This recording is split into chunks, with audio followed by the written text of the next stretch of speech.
Iyang surkumullah, kalau Allah sudah menolong kalian, fala ghalibalakum, maka tidak ada yang bisa mengalahkan kalian.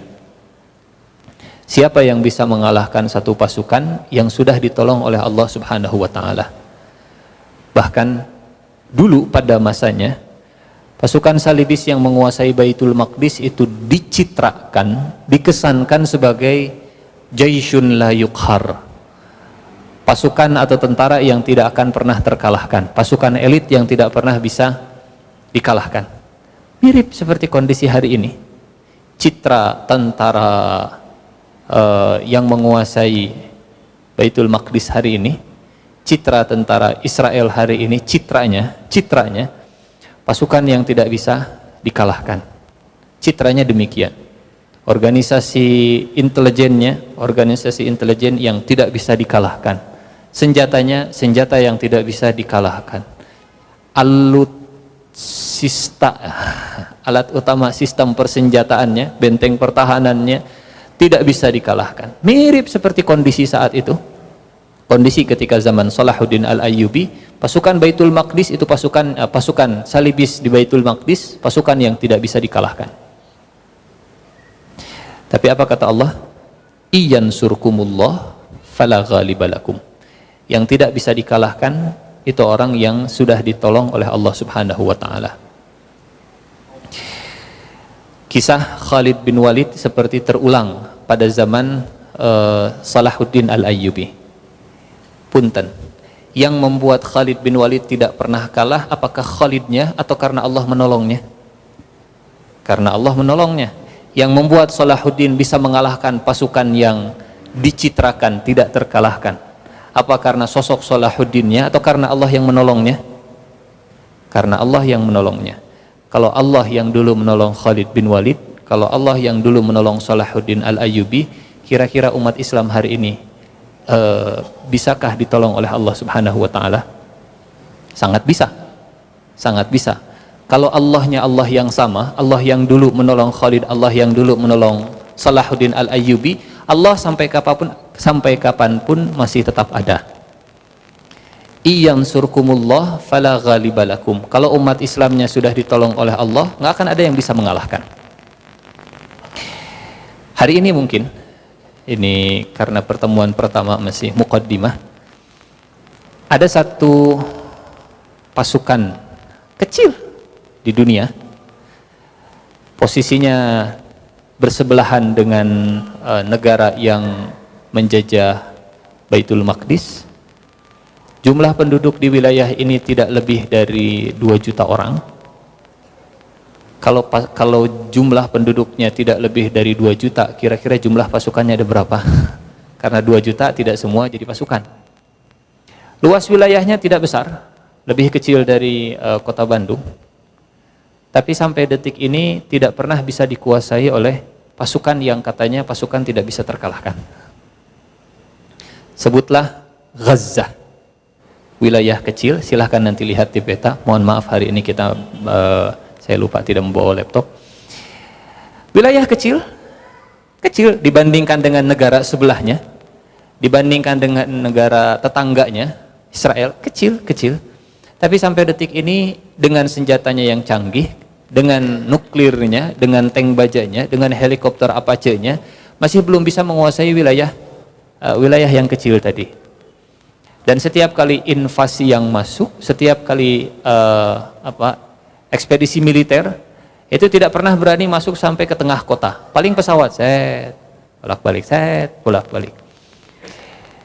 Apa yang membuat kita husnudzon? Kita melihatnya dalam kerangka berprasangka baik kepada sesama muslim. Apa kira-kira yang membuat saudara-saudara kita di wilayah Gaza sana, di wilayah Palestina sana, berhadapan dengan negara yang terkuat? Bahkan kalau kita mengikuti perkembangan geopolitik di Timur Tengah, hari ini Mesir, hari ini Suriah, bahkan ini yang membuat kita agak sedih juga. Bahkan sebutlah negaranya, Saudi Arabia, arah politiknya sudah mulai berubah. Sekarang bisa dilihat, dipantau di media sosial Timur Tengah lah khususnya. Kalau dulu membela Israel, membela Zionisme di Saudi Arabia khususnya, di Timur Tengah pada umumnya, ini sebuah aib, cacat, memalukan kalau ada orang Arab, Muslim, kemudian dia memiliki dukungan kepada Israel, kepada Zionis, entitas Zionis.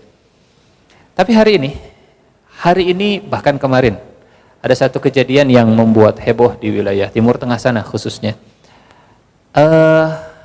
Penulis media dari Saudi sana, kita tidak seluruhnya seperti ini. Hanya kita melihat seperti ada sesuatu yang sedang berubah di sana.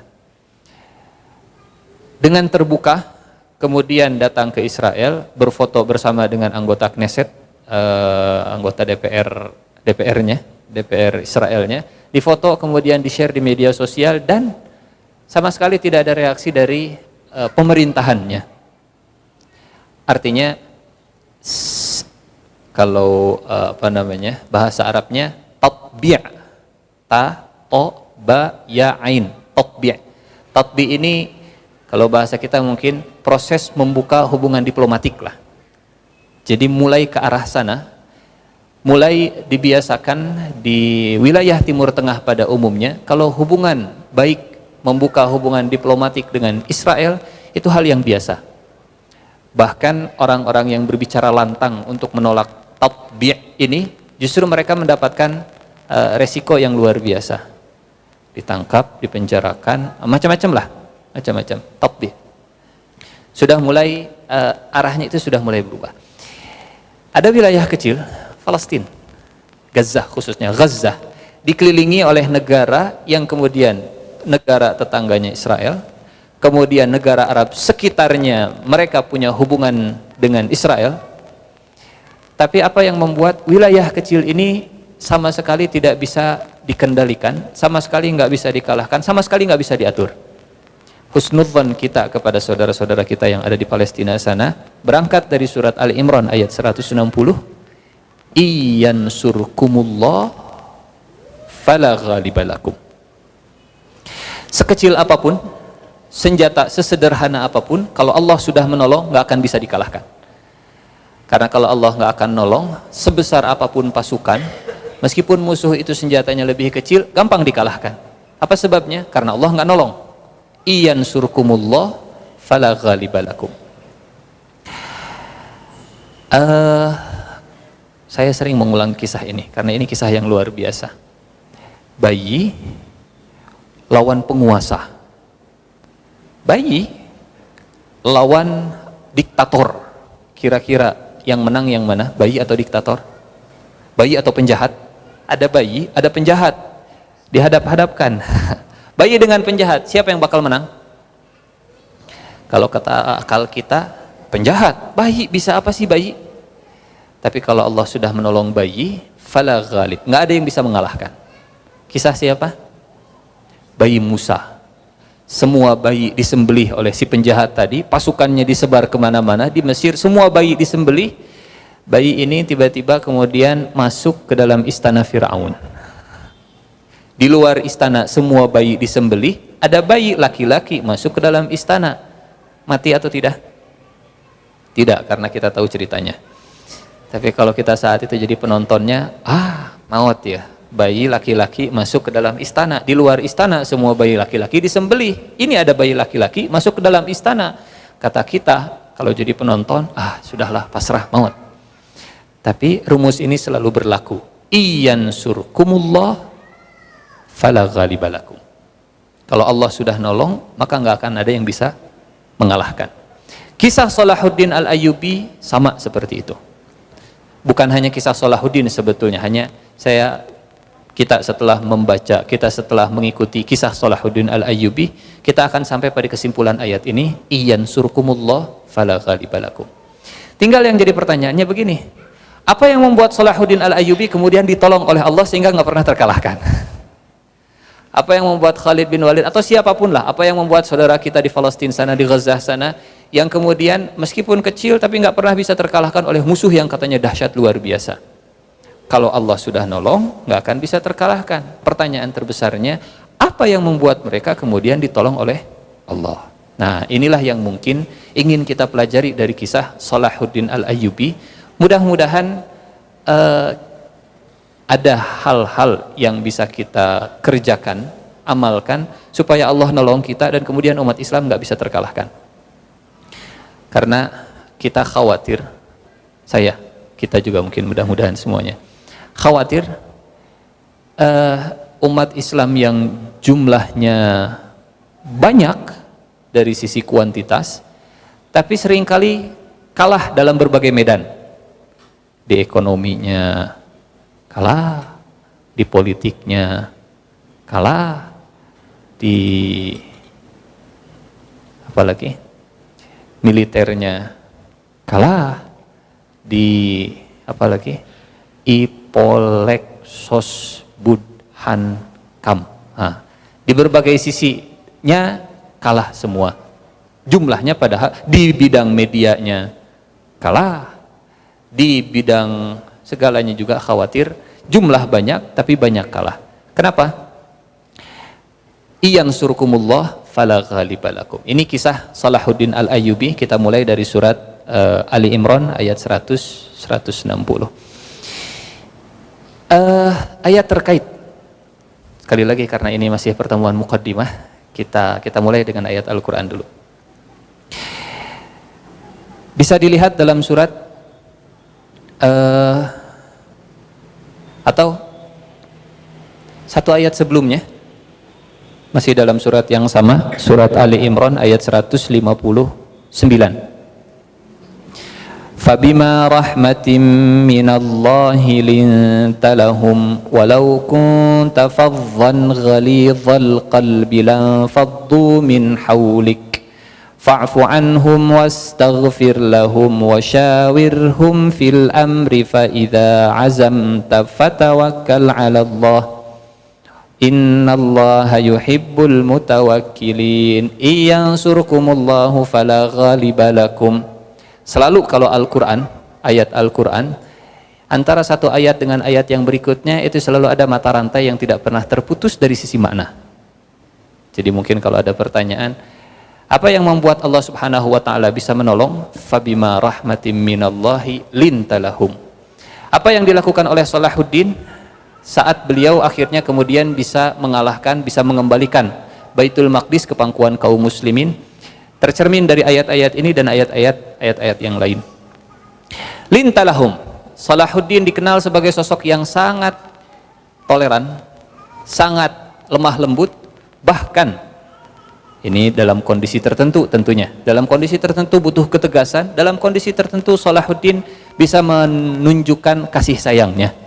Fabima rahmatim minallahi lintalahum. Tadi sudah disebutkan oleh moderator. Di antara bahkan yang memuji Salahuddin bukan hanya kaum muslimin, yang membanggakan Salahuddin bukan hanya kaum muslimin, orang barat sekalipun, orang Salibi sekalipun, Nasrani sekalipun, bicara tentang Salahuddin, kalau mereka jujur, mereka hormat. Tadi sudah disampaikan, saat Salahuddin Al-Ayyubi masuk ke Baitul Maqdis, kemudian berhadapan dengan Balian saat itu sebagai seorang penguasa dari atau yang mengendalikan Baitul Maqdis saat itu. Berhadapan dengan Salahuddin, kemudian Baliannya minta damai, kata Salahuddin, enggak, saya akan masuk ke Baitul Maqdis seperti dulu kalian masuk. Kata Balian, kalau engkau tetap maksa masuk, saya akan bunuh semua wanita, saya akan bunuh semua anak, bahkan semua tawanan kaum muslimin saya akan bunuh dan saya akan bakar Masjidil Aqsa. Kata Salahuddin Al-Ayyubi, kalau begitu jangan dilakukan, saya akan jamin keamanan kalian, dan kalian silahkan, kalau seandainya mau keluar, silahkan kalian keluar dari Baitul Maqdis dengan jaminan keamanan. Kata Balian, kalian tidak akan membunuh kami, kalian tidak akan membantai kami, kalian tidak akan melakukan apa yang kami lakukan dulu kepada kaum muslimin saat kami memasuki Baitul Maqdis dulu tahun 492-an, 492 Hijriah. Kata Salahuddin Al-Ayyubi, saya bukan orang-orang seperti itu. Saya bukan orang-orang yang kalau menang kemudian membantai. Saya kalau masuk ke satu wilayah kemudian merusak, saya bukan tipe penguasa seperti itu. Fabima rahmatin minallahi lintalahum walau kunta faddan ghalidhal qalbi lam faddu min hawlik fa'fu anhum wastaghfir lahum wasyawirhum fil amri fa idza azamta fatawakkal 'ala Allah. Memaafkan, kemudian mendoakan ampunan untuk sesama saudaranya yang beriman, kemudian bermusyawarah dalam berbagai urusan. Fa idza azamta fatawakkal 'ala Allah. Tapi kalau sudah mengambil tindakan, kalau sudah mengambil tekad, azam, tawakal, lanjutkan perjalanan, jangan kemudian mundur, ragu-ragu dan seterusnya. Ini yang pertama. Yang kedua, surat atau ayat yang terkait dengan kisah tafsir realita, tafsir waqi'i dari sosok Salahuddin Al-Ayyubi, ayat Al-Quran yang terkait dengan sosok Salahuddin. Insyaallah ayatnya bukan ayat yang asing di telinga kita. Surat As-Saff. Surat As-Saff. Ayat terakhir, ayat ke-14. Bismillahirrahmanirrahim. Ya ayyuhalladzina amanu kunu ansarallahi kama qala Isa ibn Maryam lil hawariyyin man ansari ila Allah. Qala al hawariyun nahnu ansarullah. Fa amanat ta'ifatum min bani Israil wa kafarat ta'ifah, garis bawah di ayat ini. Fa ayyadna alladzina amanu ala aduwwihim fa asbahu zahirin. Fa'ayyadna alladhina amanu ala aduwihim fa'aduwihim. Artinya, maka kami berikan kekuatan kepada orang-orang yang beriman, kami berikan kekuatan terhadap musuh-musuh mereka, lalu mereka menjadi orang-orang yang menang. Fa'asbahu zahirin. Wahai orang yang beriman, jadilah kalian penolong agama Allah. Kunu ansar. Sebagaimana Nabi Isa putra Maryam telah berkata kepada pengikutnya yang setia, siapakah di antara kalian yang akan menjadi penolong agama Allah? Penolongku untuk menegakkan agama Allah. Hawariyun kemudian berkata, pengikutnya Nabi Isa yang setia berkata, kamilah penolong-penolong agama Allah. Lalu segolongan dari Bani Israel beriman dan segolongan yang lain kufur. Kami berikan kekuatan kepada orang yang beriman terhadap musuh kami, lalu mereka menjadi orang-orang yang menang. Di zaman Salahuddin, pemimpin perang ada banyak. Di zaman Salahuddin, penguasa ada banyak. Ada dinasti Seljuk di wilayah utara. Mungkin yang pernah menonton atau yang tahu, ada satu film Turki, apa nama judulnya? Bagus, saya merekomendasikan untuk dilihat. Filmnya bagus, film sejarah tentang sejarah berdirinya kekhilafahan Turki Utsmani. Kalau judul bahasa Indonesianya Kebangkitan Ertugrul. Kebangkitan Ertugrul. Filmnya bagus, bersih, artinya bersih itu tidak ada unsur tidak ada unsur kotornya, aman untuk ditonton anak kecil, meskipun memang banyak pedangnya, banyak perangnya, banyak darahnya, tapi cocok, sangat bagus, sangat jalan ceritanya itu sangat islami. Mungkin mirip seperti film-film yang bercerita tentang masalah rebutan kekuasaan, tapi ini nuansa islaminya sangat kental. Rasanya dulu pernah tayang di televisi Indonesia, tapi tayangnya tengah malam. Karena kental dengan nuansa islaminya. Kalau seandainya yang nonton itu orang-orang Nasrani, pasti akan panas melihatnya. Kenapa? Silakanlah tonton sendiri. Sudah ada terjemahannya, hanya memang belum lengkap. 150 episode, satu episodenya 2 jam. Daripada nonton Korea Nukarari itu yang tidak jelas, lebih baik nonton yang seperti ini. Kiamat Ertugrul bahasa Arabnya, Kebangkitan Ertugrul bahasa Indonesianya, bahasa aslinya, judul aslinya Dirilis Ertugrul. Di situ diceritakan jelas seperti apa sih kondisi dinasti Seljuk. Saljuk. Dinasti Saljuk yang awalnya agak baik, tapi kemudian di akhir-akhir ketika zaman mendekati Salahuddin, kacau beliau, rebutan kekuasaan di sana sini dan seterusnya. Kemudian di sekitar wilayah Syam, rebutan kekuasaan luar biasa. Ada banyak penguasa di zaman Salahuddin Al-Ayyubi, tapi kenapa yang Allah berikan kemuliaan untuk mengembalikan Baitul Maqdis hanya Salahuddin Al-Ayyubi? Kenapa yang bisa mengusir tentara salibis dari Baitul Maqdis itu hanya Salahuddin Al-Ayyubi? Ternyata jawabannya satu. Fa'amana ta'ifatum min bani Israil wa kafarat ta'ifah fa'ayyadna alladhina amanu ala aduwihim fa'asbahu zahirin. Kekuatan keyakinan, kekuatan iman, kekuatan fikroh, pemikiran, ide, akidah, itu yang membuat Salahuddin bisa mengalahkan musuh-musuhnya. Ada satu buku, ini juga yang menjadi referensi kita, nanti saya tidak tahu terjemahan bahasa Indonesianya sudah ada atau tidak. Di antara referensi yang saya jadikan rujukan untuk menyusun materi tentang Salahuddin Al-Ayyubi, buku judulnya Hakadha Dhahara Jilu Salahuddin wa Hakadha Adatil Quds. Judulnya agak panjang. Nama penulisnya Hakadha Dhahara Jilu Salahuddin wa Hakadha Adatil Quds, Dr. Majid Ursan Al-Kailani. Saya tidak tahu sudah ada terjemahannya atau tidak, tapi barangkali di antara hadirin teman-teman semuanya ada yang bisa membaca dalam bahasa Arab, ini bisa menjadi rujukan. Satu di antara, ada banyak referensi yang bercerita tentang sosok Salahuddin Al-Ayyubi. Saya punya pandangan kalau buku ini buku yang punya perspektif berbeda. Kenapa? Biasanya sosok Salahuddin atau kisah tentang Salahuddin itu digambarkan ini sosok yang muncul dengan sendirinya, kerja individu yang akhirnya kemudian bisa mengembalikan Baitul Maqdis ke tangan kaum muslimin. Tapi kalau buku ini tidak melihat Salahuddin itu sebagai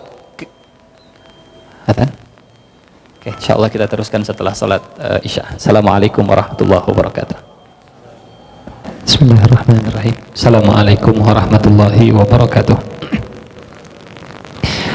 Alhamdulillah, wassalatu wassalam. Mengambil kesimpulan bahwa Salahuddin ini pahlawan yang kemudian muncul sebagai jagoan sendirian, kepahlawanan individu. Berbeda dengan Dr. Majid, beliau menceritakan kisah Salahuddin itu bukan sebagai sosok individu, tapi sebagai satu generasi yang kemudian mengalami perubahan, bahwa Salahuddin ini adalah hasil kerja dari 100 tahun sebelumnya, hasil kerja Tarokumi itu jadi hasil kerja generasi sebelumnya, dilanjutkan dengan generasi berikutnya, kemudian dilanjutkan oleh generasi Salahuddin Al-Ayyubi. Kalau beliau menulisnya begini, ini rangkuman dari perjalanan kisah Salahuddin. Beliau menulis, tahun 492 Suqutul Quds lis-Salibiyyin, 492 Hijriyah, Baitul Maqdis jatuh ke tangan tentara salibis. 492 Hijriyah. Salahuddin lahir tahun berapa Hijriah? 532. Al-Quds jatuh 492. Salahuddin lahir 532. Berarti berapa tahun setelah Al-Quds jatuh ke tangan tentara salibis? 49 ke 53, 40. Setelah 40 tahun Al-Quds itu jatuh ke tangan salibis, Salahuddin kemudian lahir. Artinya Salahuddin lahir di tengah satu kenyataan bahwa Al-Aqsa, Baitul Maqdis sudah dijajah oleh tentara salibis. Kurang lebih kondisinya mungkin ada anak yang lahir saat ini, saat ketika Palestina, Baitul Maqdis, Al-Aqsa dijajah oleh tentara Israel. Itulah kondisinya. Kondisinya demikian. 492 Hijriah, Suqutul Quds lis-Salibiyyin. Al-Quds jatuh ke tangan salibis. Beliau menulis, peristiwa apa saja yang terjadi setelah Al-Quds itu jatuh ke tangan salibis, Ini beliau ingin melihat bukan hanya ke sosok Salahuddin, tapi lingkungan di mana Salahuddin, masa di mana Salahuddin itu lahir. Tahun 505 Hijriyah, dari tahun 492, 505 Hijriyah berarti berapa tahun? Tolong hitung, kalau sudah malam saya agak susah ngitungnya.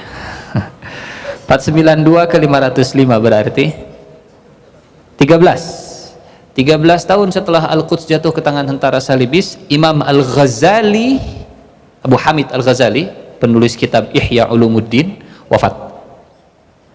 Berarti Imam Al-Ghazali menyaksikan, mendengarkan sezaman dengan peristiwa ketika tentara salibis menguasai Baitul Maqdis. Saat Baitul Maqdis jatuh ke tangan tentara salibis, Imam Al-Ghazali kemudian beliau mulai menulis, atau beliau merasa prihatin dengan kondisi kaum muslimin. Kita tahu ada satu kitab yang kemudian ditulis oleh Imam Al-Ghazali dan fenomenal sampai hari ini sering menjadi rujukan. Apa itu? Buku yang hari ini selalu jadi rujukan ditulis oleh Imam Al-Ghazali, yang dari buku ini kemudian muncullah madrasah-madrasah, sekolah-sekolah yang pemikirannya itu menggunakan pemikiran Imam Al-Ghazali. Jadi Dr. Majid Arsan Al-Kailani, beliau ingin melihat bahwa Salahuddin Al-Ayyubi itu awalnya pemikiran dari sosok Abu Hamid Al-Ghazali. Jadi bukan Salahuddin langsung, kita ingin melihat apa sih yang melatar belakangi sosok Salahuddin. Kerja bareng-bareng, bukan kerja sekedar individu saja, bukan kerja Salahuddin sendiri, tapi kerjaan generasi sebelumnya. Abu Hamid Al-Ghazali, Imam Al-Ghazali inilah yang kemudian menulis kitab, judulnya Ihya Ulumuddin. Apa artinya Ihya Ulumuddin?